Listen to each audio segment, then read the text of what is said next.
Terima kasih Yang Berhormat Tuan Yang Ketua.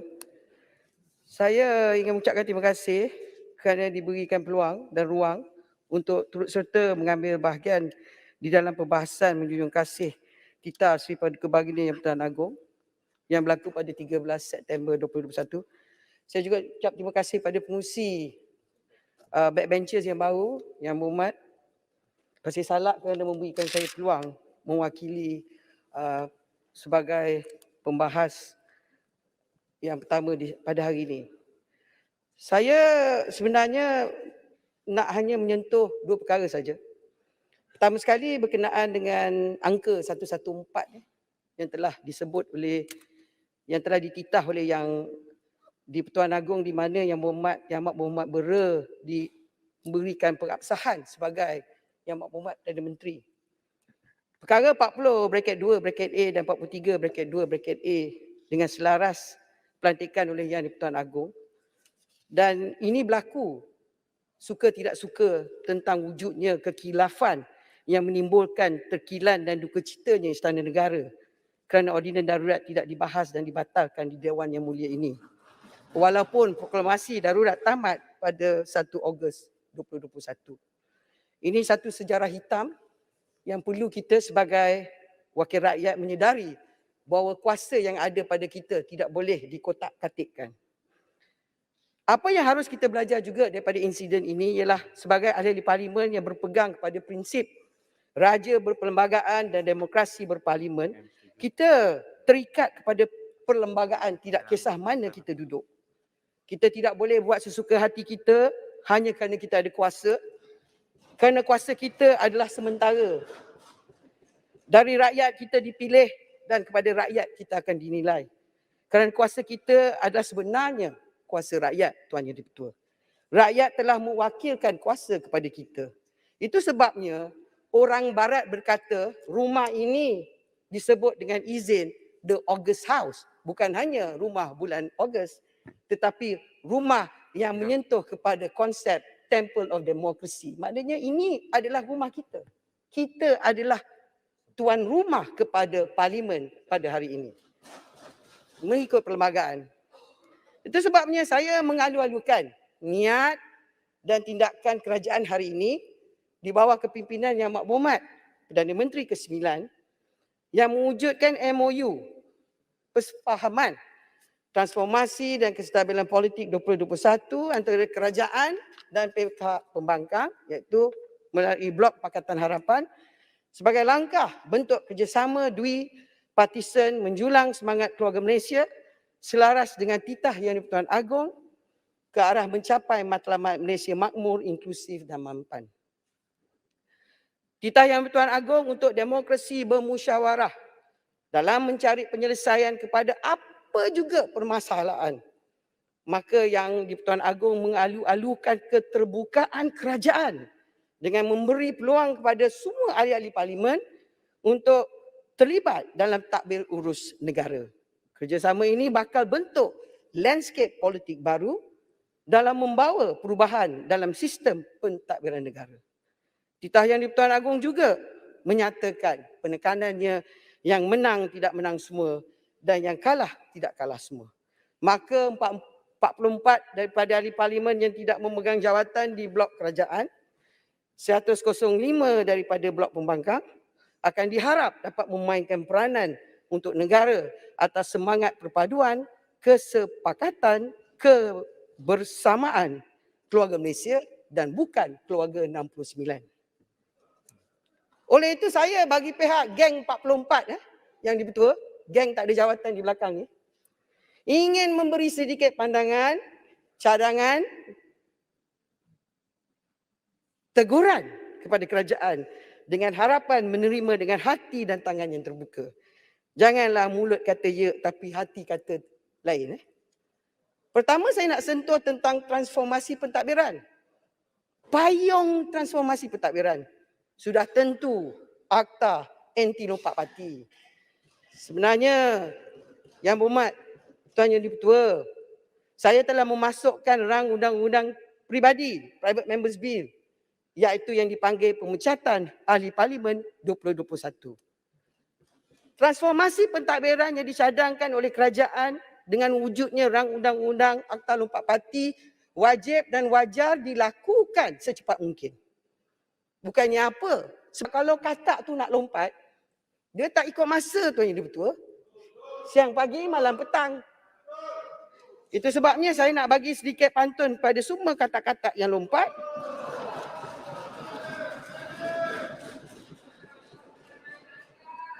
Lompat si katak lompat.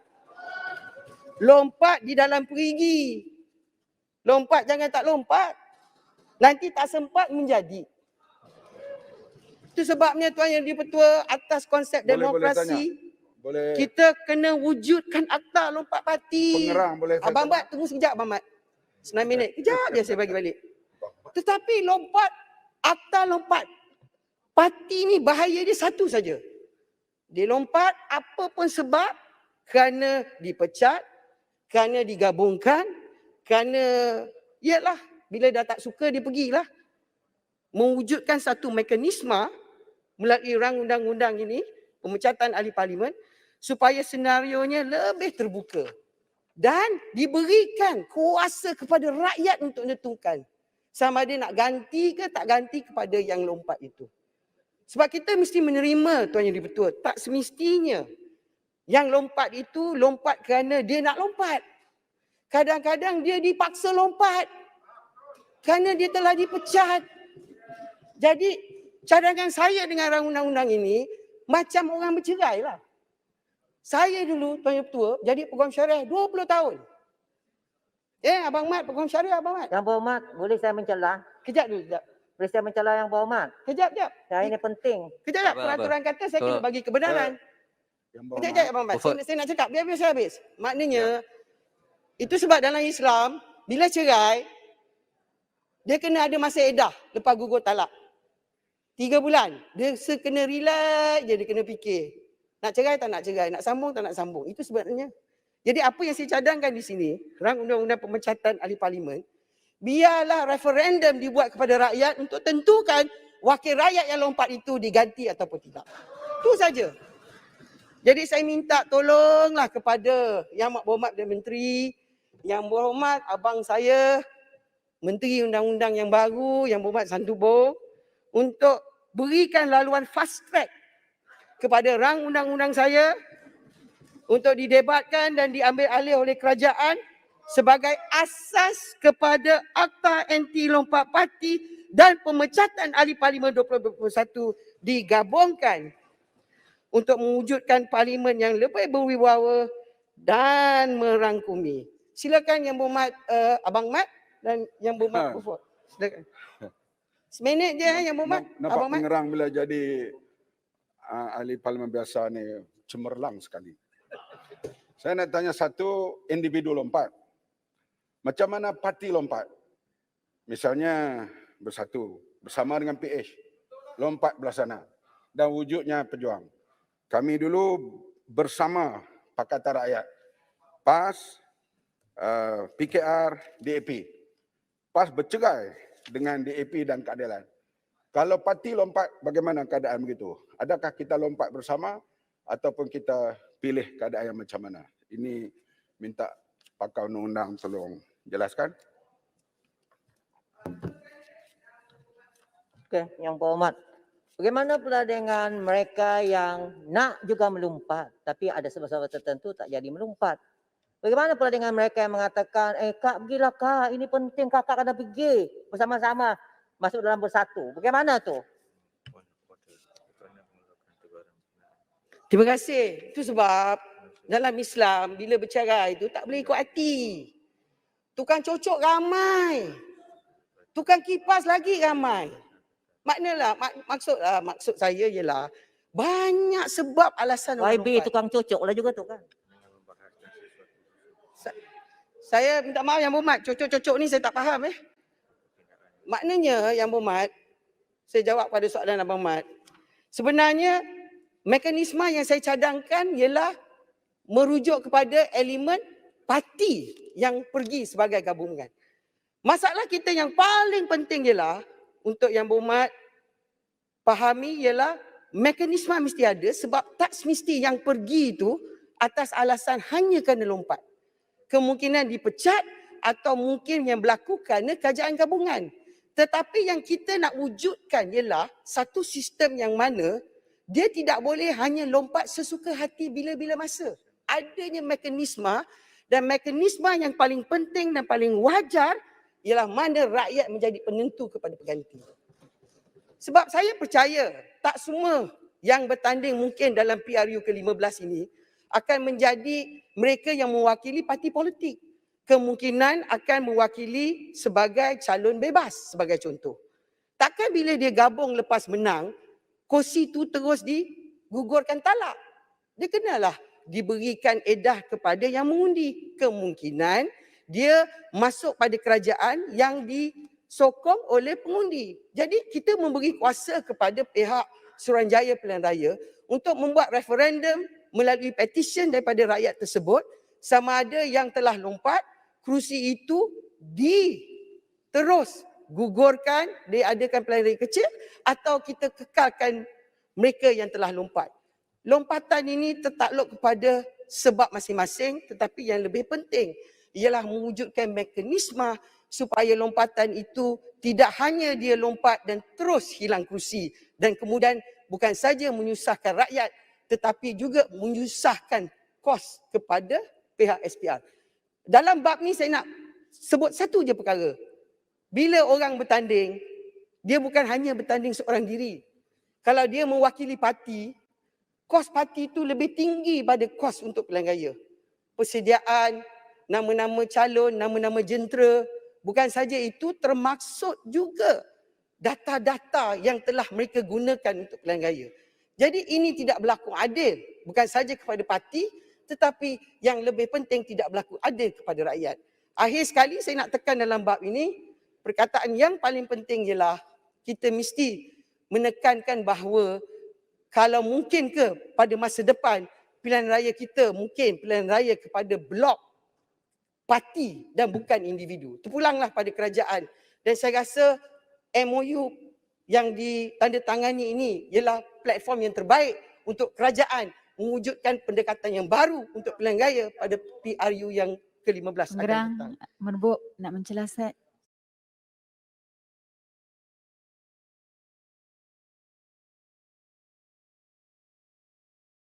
Ada dalam standing order kita dan kita tahu sejarahnya wujud apabila Norman St. John Stevens, leader of the House of Commons, menyebut dalam tahun 1979 formation of the committee should constitute the most important parliamentary reform of the century. Maknanya kalau kita baca bersama perkara 43 bracket 3 perlembagaan, jemaah menteri bertanggungjawab secara bersama kepada parlimen. Jadi jawatan kuasa pilihan khas ialah satu jawatan kuasa yang boleh menjadi satu oversight body ataupun boleh dijadikan sebagai badan pemantau kepada kerja-kerja pelaksanaan dasar oleh kerajaan. Dan apabila negara berhadapan dengan COVID pada awal tahun 2020 dan 2021, kita dapat lihat dalam banyak negara-negara di dunia yang telah mewujudkan jawatan kuasa pilihan khas sebagai satu platform untuk memberikan tanggungjawab yang lebih besar bukan saja kepada ahli-ahli parlimen tetapi juga kepada kerajaan untuk bertanggungjawab.